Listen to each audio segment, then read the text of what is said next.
Hi, I just wanted to come on because I've put a Just Giving page up on online, and I didn't want to just put it up and not really explain anything or say hi or um, anything like that.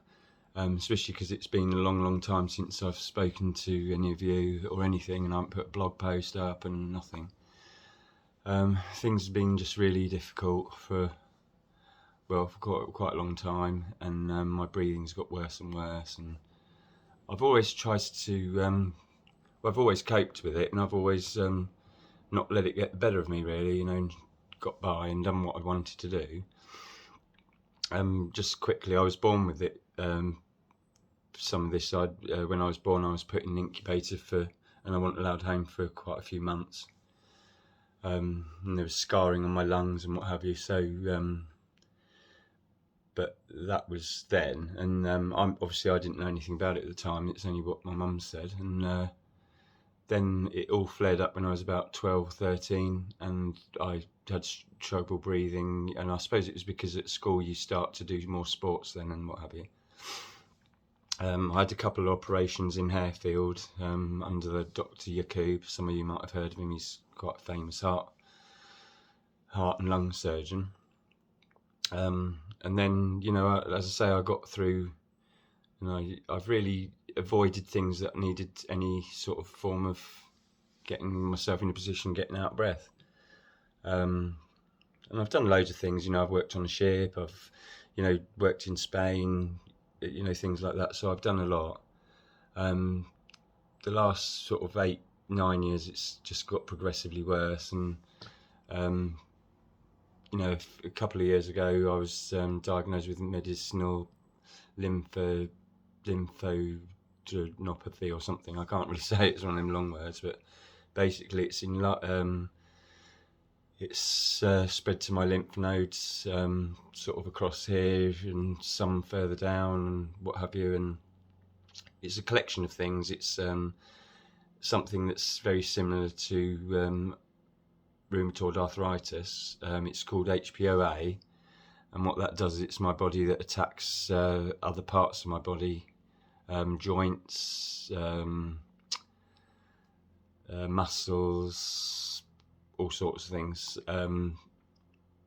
So anyway, the disease through my lungs, it was too much. They couldn't take any away because it's all over. So there's bits of like taking away. They couldn't resection part because it would mean taking away healthy tissue.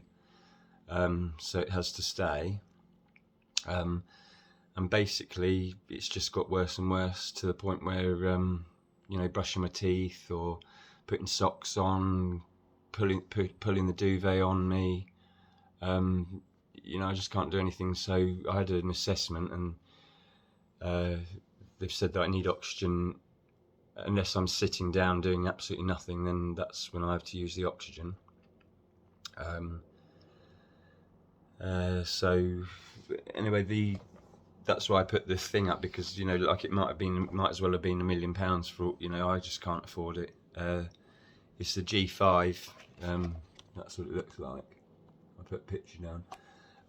It's brand new, so the NHS won't offer it as part of their thing at the moment, but they would offer me the G3, which is very similar, but the only thing is that even on the top flow of oxygen, it won't give me quite enough.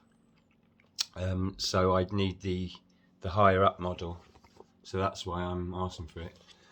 I did the oxygen test with her, and I couldn't believe the difference. I came back, I was crying because I couldn't believe it was so different. It's the first time I've ever in my life been able to walk without having to struggle to breathe.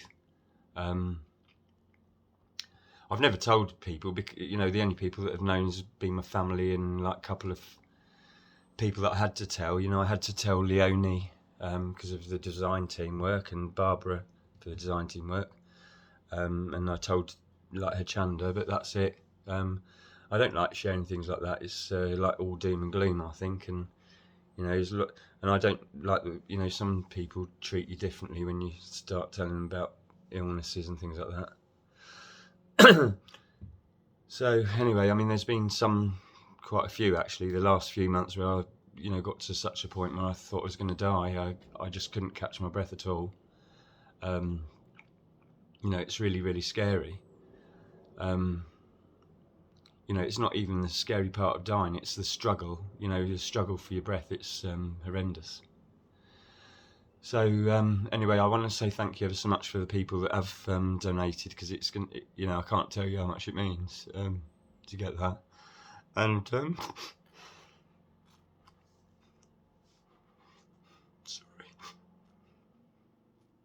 And thank you. If you, sorry, I don't. What? I didn't think I was going to get like that. So yeah, if you.